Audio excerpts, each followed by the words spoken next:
Assalamualaikum warahmatullahi wabarakatuh. Selamat pagi dan salam sejahtera untuk kita semua.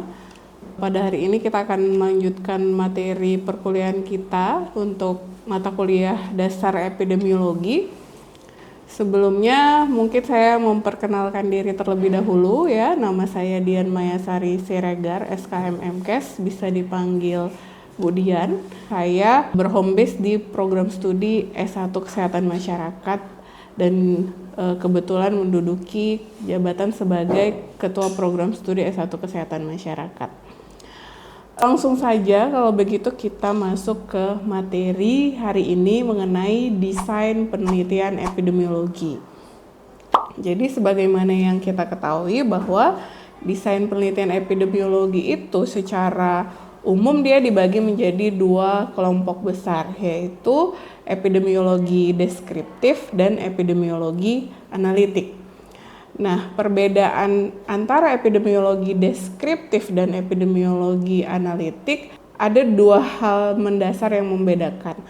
Kalau kita ketahui di dasar epidemiologi di pertemuan awal kita mempunyai 3 kata kunci epidemiologi, yaitu yang pertama distribusi, yang kedua frekuensi, dan yang ketiga adalah determinan. Nah, untuk epidemiologi deskriptif itu akan mengkaji kata kunci, frekuensi, dan distribusi. Jadi di dalam epidemiologi deskriptif itu akan mengkaji frekuensi dan distribusi ataupun penyebaran penyakit. Sedangkan kata kunci yang ketiga yaitu determinan atau faktor-faktor yang mempengaruhi itu kita kaji dengan menggunakan epidemiologi analitik. Kemudian di dalam epidemiologi deskriptif dia pengumpulan, pengolahan, penyajian data dilakukan hanya pada satu kelompok masyarakat saja. Dan pada epidemiologi deskriptif tidak bermaksud untuk membuktikan suatu hipotesis penelitian. Sementara pada epidemiologi analitik, pengumpulan, pengolahan, penyajian, dan interpretasi data dilakukan terhadap dua kelompok masyarakat. Dan pada desain epidemiologi analitik ini bermaksud untuk membuktikan suatu hipotesis penelitian. Kemudian kita masuk kepada desain studi epidemiologi deskriptif. Nah, untuk desain studi epidemiologi deskriptif ini dia terbagi ke dalam 2 unit pengamatan. Yang pertama adalah unit pengamatan populasi dan yang kedua adalah unit pengamatan individu. Untuk unit pengamatan populasi, contoh dari studi deskriptif ini antara lain studi korelasi populasi dan kemudian ada studi rangkaian berkala atau time series. Sementara untuk unit pengamatan individu, contoh studi deskriptifnya yaitu case report ataupun case series. Nah, ini biasanya kita akan melihat data dari rekam medis pasien untuk kita gunakan dalam penelitian kita. Selanjutnya untuk desain penelitian analitik itu terbagi ke dalam 2 kelompok besar juga. Yang pertama adalah desain studi analitik observasional dan yang kedua adalah eksperimen. Kemudian untuk desain studi analitik observasional itu kita bagi menjadi 3 kelompok besar, yaitu cross-sectional yang pertama, yang kedua adalah case control atau kasus kontrol, dan yang ketiga adalah studi cohort. Sementara untuk studi eksperimen ini juga terbagi menjadi beberapa ya, ada eksperimen uji klinik, kemudian eksperimen lapangan, dan intervensi komunitas. Nah, pada materi kita kali ini kita lebih banyak membahas tentang studi analitik observasional karena di dalam epidemiologi yang lebih banyak digunakan itu adalah studi analitik observasional ya. Tadi ada 3 yaitu cross-sectional, case control, dan cohort. Nah, saya akan menjabarkan secara umum masing-masing desain studi ini. Ya, yang pertama studi cross-sectional. Studi cross-sectional itu adalah kalau ditingkatkan mulai dari cross-sectional, case control, dan cohort, dia adalah desain studi yang tingkatannya paling rendah untuk membuktikan hubungan sebab akibat, ya. Nah, jadi kalau desain studi cross-sectional ini disebut juga dengan studi potong lintang ataupun studi pada satu saat. Apa yang dilakukan pada satu saat? Yang dilakukan pada satu saat adalah pengukuran antara variabel X dan variabel Y, atau kita kenal variabel X itu disebut juga variabel bebas atau variabel independen. Ya, sedangkan variabel Y itu kita biasa menyebutnya sebagai variabel terikat atau variabel dependen. Itu dilakukan pada satu saat. Jadi pada studi cross-sectional antara variabel bebas dan variabel terikat itu diteliti atau diukur pada satu saat yang bersamaan. Untuk langkah-langkah penelitian studi cross-sectional dimulai dari yang pertama, merumuskan pertanyaan penelitian terlebih dahulu. Sehingga dengan adanya pertanyaan penelitian ini, kita nantinya akan mendapatkan variabel penelitian. Kemudian, setelah kita rumuskan pertanyaan penelitian, kita perlu mengidentifikasi variabel penelitian kita. Misalnya judulnya adalah hubungan antara merokok dengan kejadian kanker paru. Maka di sana variabel X-nya adalah merokok, variabel Y-nya adalah kejadian kanker paru. Nah, jadi antara merokok dengan kejadian kanker paru itu diukur di satu saat yang bersamaan. Nah, kemudian setelah kita mengidentifikasi variabel penelitian, selanjutnya kita menetapkan siapa subjek penelitian kita, siapa subjek yang mau kita teliti. Kemudian berikutnya yang keempat adalah kita melaksanakan penelitian itu sendiri, yaitu mengukur masing-masing variabel penelitian kita, baik variabel X maupun variabel Y, dengan alat ukur yang sudah kita tetapkan. Alat ukur dalam penelitian itu bisa macam-macam, seperti kuesioner, catatan medik, uji laboratorium, pemeriksaan fisik, dan lain sebagainya, tergantung pada variabel yang mau kita ukur apa. Selanjutnya, setelah pelaksanaan pengukuran variabel penelitian selesai, maka yang terakhir adalah melakukan analisis data. Nah, untuk penelitian cross-sectional ini adalah penelitian yang menghasilkan satu ukuran resiko. Ya, ukuran resiko di dalam penelitian cross-sectional itu disebut dengan rasio prevalence. Itu dia. Nanti pada pertemuan berikutnya kita akan membahas lebih lanjut bagaimana cara menghitung ukuran risiko pada masing-masing desain studi penelitian. Kemudian selanjutnya kita beralih ke desain penelitian case control. Ya, jadi kalau ada 3 tadi jenis penelitian analitik, untuk case control ini adalah tingkatan yang kedua yang lebih baik menerangkan hubungan sebab akibat atau temporal relationship. Nah, perbedaan antara cross-sectional dengan case control, kalau cross-sectional tadi antara variabel X dan variabel Y dilihat pada satu saat yang bersamaan, sementara untuk desain penelitian case control, antara variabel X dan variabel Y itu tidak dilihat pada satu saat yang bersamaan. Tapi bagaimana? Tapi penelitian ini dimulai dari kelompok kasus terlebih dahulu. Jadi kita ambil contoh yang sama. Tadi adalah penelitian antara merokok dengan kejadian kanker paru, di mana variabel X-nya adalah merokok, variabel Y-nya adalah kejadian kanker paru. Jadi kita memulai penelitian itu pertama kali dengan mengambil kelompok kasus. Berarti kelompok kasus di sini adalah kelompok yang menderita penyakit. Dalam penelitian ini kelompok kasusnya adalah mereka atau kelompok yang menderita kanker paru. Jadi kita harus dapatkan kelompok penderita kanker paru terlebih dahulu, baru kita cari kontrolnya. Kontrolnya tentu saja kelompok yang tidak menderita kanker paru. Nah, setelah kita dapatkan kedua kelompok penelitian tadi, kasus dan kontrol, yang menderita kanker paru itu adalah kelompok kasus dan yang tidak menderita adalah kelompok kontrol. Masing-masing kelompok, baik kasus dan kontrol, kita telusuri riwayatnya ke belakang apakah dia merokok atau tidak. Jadi penelitian case control ini disebut juga dengan penelitian retrospektif atau penelitian yang arahnya ke belakang, di mana kita memulainya dari kejadian penyakit dulu untuk kemudian kita telusuri riwayat kejadian penyakit tersebut, apakah dia terpapar faktor risiko atau tidak.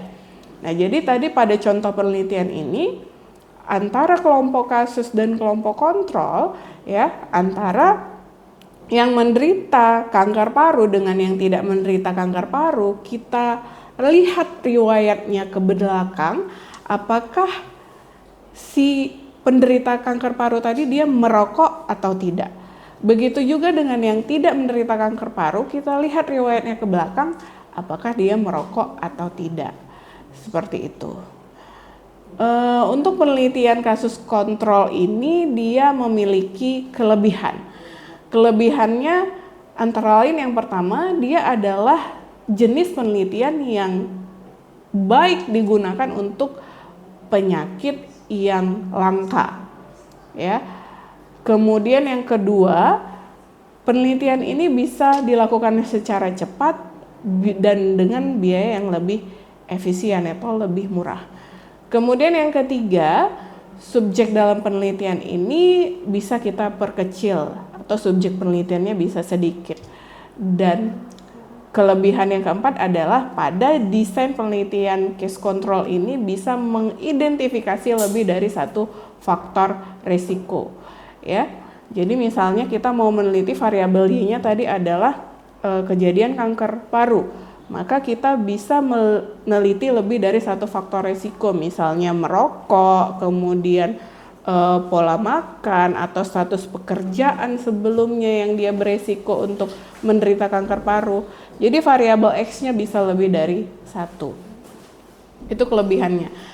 Tapi dia juga punya kelemahan. Kelemahannya yaitu dalam penelitian kasus kontrol ini dikhawatirkan terjadi recall bias atau memory bias, di mana pada penelitian ini kita banyak mengandalkan daya ingat dari responden penelitian kita. Nah, kalau daya ingatnya itu sudah berkurang, dikhawatirkan informasi atau data yang dihasilkan itu juga bias, ya. Kemudian juga kekurangan yang kedua, bisa terjadi kesalahan dalam memilih kontrol yang tepat. Jadi di dalam penelitian kasus kontrol ini kita harus benar-benar memilih kontrol yang tepat. Yang tepat itu bagaimana? Bahwa antara kelompok kasus dengan kelompok kontrol harus mempunyai paparan yang sama, harus mempunyai resiko yang sama untuk menderita penyakit tersebut, dan itu tidak bisa sembarangan memilihnya. Nanti pada pertemuan berikutnya kita akan membahas bagaimana pemilihan kontrol yang tepat. Dan kekurangan yang ketiga dari penelitian kasus kontrol ini, dia biasanya variabel Y-nya hanya satu. Ya, kalau tadi variabel X-nya bisa lebih dari satu, tapi variabel Y-nya hanya satu. Oke, berikutnya kita beralih ke jenis penelitian yang ketiga, yaitu penelitian kohort. Nah, kalau tadi kasus kontrol itu dia arahnya ke belakang, tapi pada penelitian kohort ini dia kebalikan dari penelitian kasus kontrol, dia arahnya ke depan. Sehingga banyak yang menyebutkan bahwa penelitian kohort ini adalah kebalikan dari penelitian kasus kontrol. Jadi kalau dilihat arah penelitiannya itu ke depan, kita memulai penelitian itu dari kelompok yang terpapar terlebih dahulu. Ya, kalau tadi kasus kontrol kita mulai dari kelompok kasus, untuk penelitian kohort ini sebaliknya. Jadi dicontohkan dengan variabel yang sama, merokok dengan kejadian kanker paru. Kalau pada kasus kontrol tadi kita mengambil kelompok penelitian itu dari yang menderita penyakit kanker paru terlebih dahulu, pada penelitian kohort ini penelitian dimulai dengan mengambil kelompok yang terpapar. Siapa kelompok yang terpapar? Yaitu kelompok yang merokok terlebih dahulu. Ya. Kemudian kita cari pembandingnya itu kelompok yang tidak merokok. Jadi ada kedua kelompok yang terpapar tidak terpapar, berarti antara yang merokok dan tidak merokok kita teliti, kita ikuti dalam jangka waktu beberapa lama ya, untuk kedepannya kita lihat apakah masing-masing kelompok yang terpapar dan tidak terpapar ini, jadi tadi yang merokok dan tidak merokok, apakah kedepannya dia akan mengalami penyakit kanker paru atau tidak. Yang merokok apakah dia akan mengalami kanker paru, yang tidak merokok apakah dia akan mengalami kanker paru. Jadi arah penelitiannya berkebalikan dengan penelitian kasus kontrol ya. Kemudian dia juga mempunyai kelebihan dan kekurangan. Jadi kelebihannya yang pertama, jenis penelitian kohort ini adalah penelitian yang paling baik menerangkan hubungan antara faktor risiko dan efek dilihat dari ketiga jenis penelitian analitik observasional tadi. Jadi pada cross-sectional, case control, dan kohort ini adalah yang terbaik menjelaskan hubungan sebab akibat. Kemudian yang kedua, dia dapat menghasilkan insiden karena subjek penelitian kita ikuti dari dia mengalami paparan, selanjutnya bisa terjadi penyakit dan penyakit baru itu disebut dengan insiden.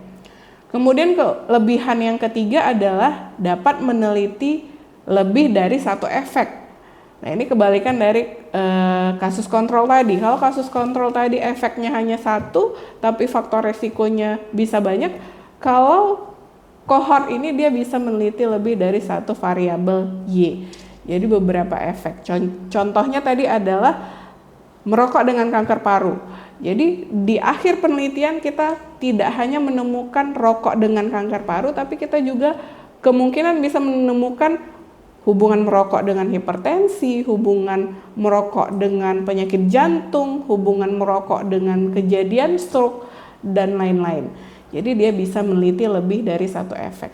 Kemudian kelebihan yang keempat, penelitian ini merupakan direct calculation of relative risk. Jadi dia akan menghasilkan ukuran yang disebut dengan relative risk.